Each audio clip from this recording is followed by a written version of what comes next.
bringing you some of the best speakers and teachers from across the globe. Their words inspiring you towards your best days. This is the Learn, Develop, Live podcast, Speakers Hub.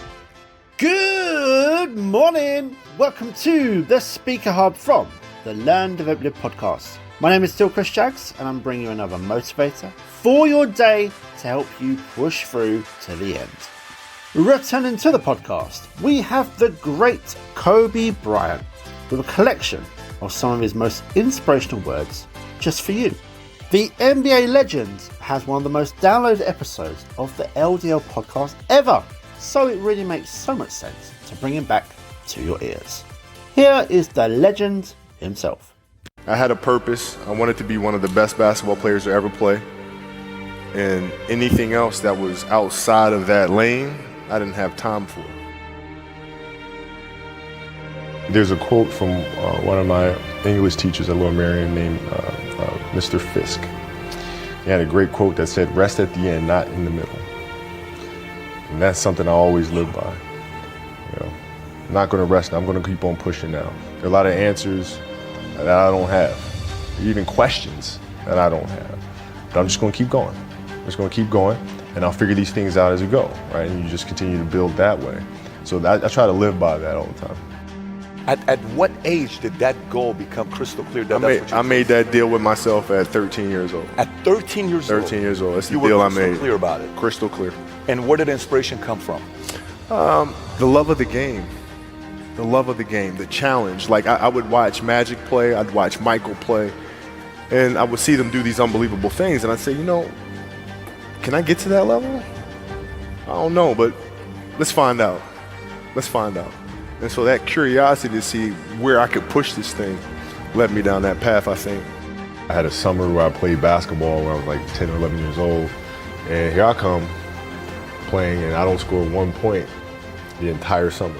Not a free throw, nothing, not a lucky shot, not a breakaway layup, 0 points. And I remember crying about it and being upset about it. And my father just gave me a hug and said, "Listen, whether you score 0 or score 60, I'm gonna love you no matter what." Wow. Now that is the most important thing that you can say to a child. Because from there, I was like, okay, that gives me all the confidence in the world to fail. I have the security there. But to hell with that, I'm scoring 60. And from there, I just went to work. And I stayed with it. I kept practicing. I think that's when the idea of understanding a long-term view became important. Because I wasn't going to catch these kids in a week. I wasn't going to catch them in a year, right? So that's when I sat down and said, okay, this is going to take some thought, all right? What do I want to work on first? All right, shooting. All right, let's knock this out. Let's focus on this. Half a year, 6 months, do nothing but shoot. Right after that, all right, creating your own shot, and then you focus. So I started creating a menu of things. When I came back the next summer, I was a little bit better. I scored. Yeah, it wasn't much, right, but I scored. This is 12, 13. 12, 13. And then 14 came around, back half of 13, 14 years old, and then I was just killing everyone. And it happened in 2 years. And I wasn't expecting it to happen in 2 years, but it did, because what I had to do was work on the basics and the fundamentals. Well, they relied on their athleticism and their natural ability. And because I stick to the fundamentals, it just caught up to them. And then my body, my knees stopped hurting. I grew into my frame, and then it was game over. Wow. Were you always competitive from the day you were born? You were super competitive? Competitive with things that I participate in. So I'll put it to you this way. So basketball for me was the most important thing. So everything I saw, whether it was TV shows, whether it was books I read, people I talked to, everything was done to try to learn how to become a better basketball player. Everything. And so when you have that point of view, then literally the world becomes your library to help you to become better at your craft. So at 13 years old, I had a kill list. And so, they used to do these rankings. It was Street and Smith basketball rankings. And I was nowhere to be found because I was like 6'4", scrawny, like 160 pounds soaking wet. So I was like 57 on the list. And so I would look at 56, 55, all the way up to number 1, who these players are, what club teams they played for. So when we go on an AAU travel circuit, I got to hunt them down.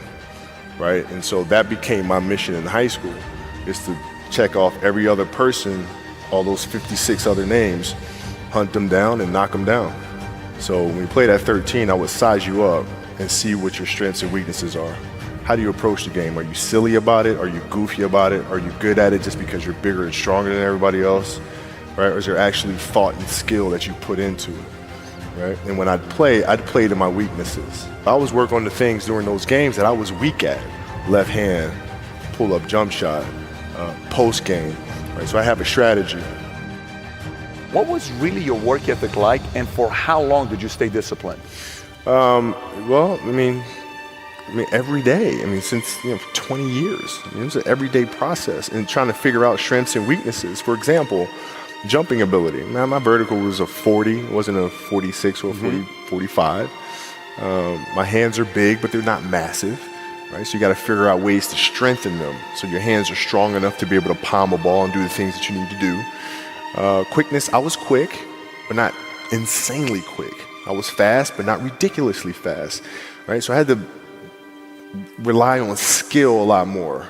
I had to rely on angles a lot more. I had to study the game a lot more.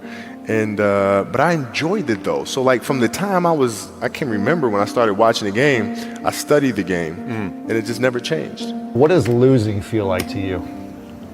It's exciting. Why is it exciting? Because it means you have different ways to get better. There's certain things that you can figure out that you can take advantage of, right? Certain weaknesses that were exposed that you need to shore up, right? So it was exciting. I mean, it sucks to lose, right. But the hardest thing is to face that stuff. That's a really, really tough challenge. How did you get mentally and emotionally so strong where it doesn't bother you? Well, you got to look at the reality of the situation. Like for me, it's not, you kind of got to get over yourself, right? And then after that, it's okay, well, why did those air balls happen? Got it. I didn't have the legs. So you look at the shot, every shot was online. Every shot was online, but every shot was short, right? I got to get stronger. I got to train differently. The weight training program that I'm doing, I got to tailor it for an 82-game season so that when the playoffs come around, my legs are stronger and that ball gets there. So I look at it with rationale and say, okay, well, the reason why I shot air balls is because my legs aren't there. I go, well, next year they'll be there. You have to do the hard stuff and watch that game and study that game to not make those mistakes over and over again just because you weren't brave enough to face it. So you got to deal with it. Face it. You got to deal with it. Face it, learn from it.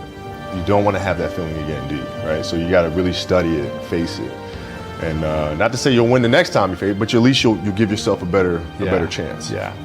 It's an obsessiveness that comes along with it. You want things to be as perfect as they can be, understanding that nothing is ever perfect.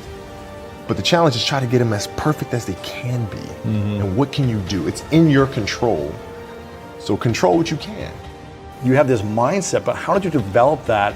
I don't know if that's what you call the Mamba mindset, but how did you develop that? And when did it start? It started in middle school and high school. Because a lot of the kids that I was playing against were inner city kids. Yeah. And so they're looking at me as if, okay, this kid's soft. They felt like they could try to be physical or try to intimidate me and do all this other stuff, which they couldn't, right? But now I'm saying, okay, well, you're trying to attack me. How am I going to attack you? How can I mentally figure out ways to break you down? How can I show you that, no, I have the edge, right? And so that's when it first started for me, is figuring out how to get the upper hand on an opponent that way. And what would you do to mentally break people down then? One of the things I would do is, while everybody would be at the cafeteria work, eating and doing all sort of stuff, I just go back to the gym.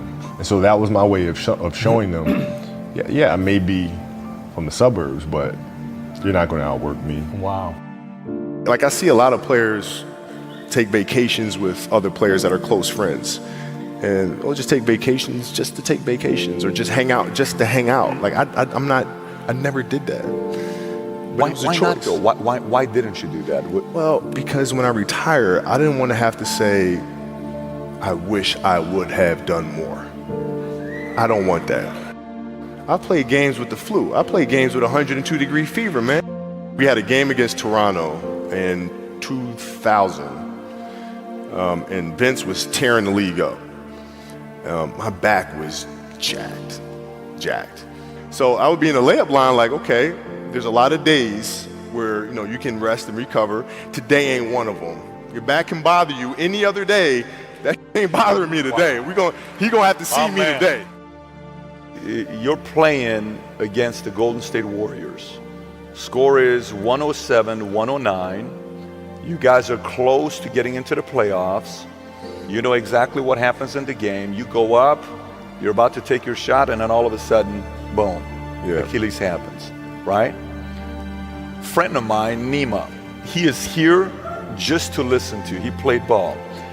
And he told me, he says, Patrick, I don't think you understand. He says, when I tore my Achilles in high school, he says, 4 friends of mine dragged me to my hospital. I was crying from there straight to the hospital. He says, I have no clue how the hell this guy did it. He went and hit the free throws, and then you walked off the stage. How the hell do you tolerate that kind of pain? I use this. I tell this example, and I think this is the best way to explain it. You have a hamstring injury, you pull your hamstring really, really badly. You can barely walk, right? Let alone play anything. You're at home, all of a sudden a fire breaks out in the home. Right? Your kids are upstairs, wife is wherever she may be, going down.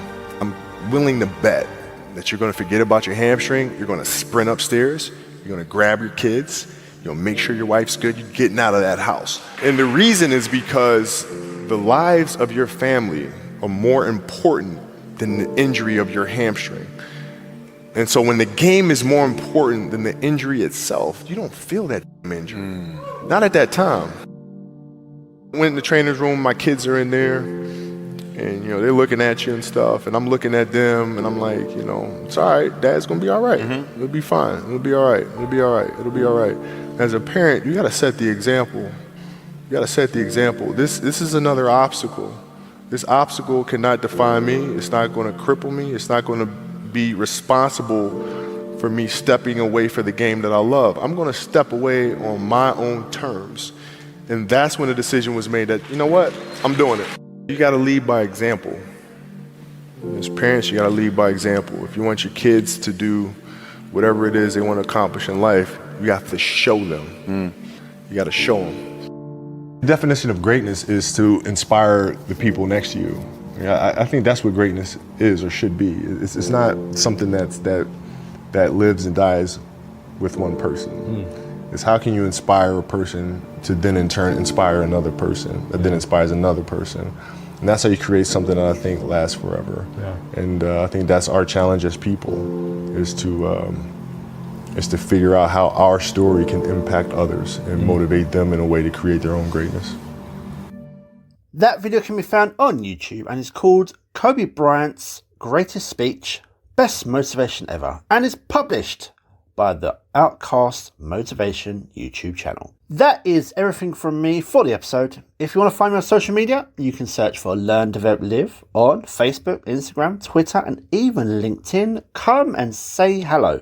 That's for now. Take care of yourselves, and I'll see you in the next one. Kick back and relax. This is the Learn, Develop, Live podcast. Thanks for listening. You can find more motivation and inspiration at learndeveloplive.com. And we'll be back to inspire you again tomorrow.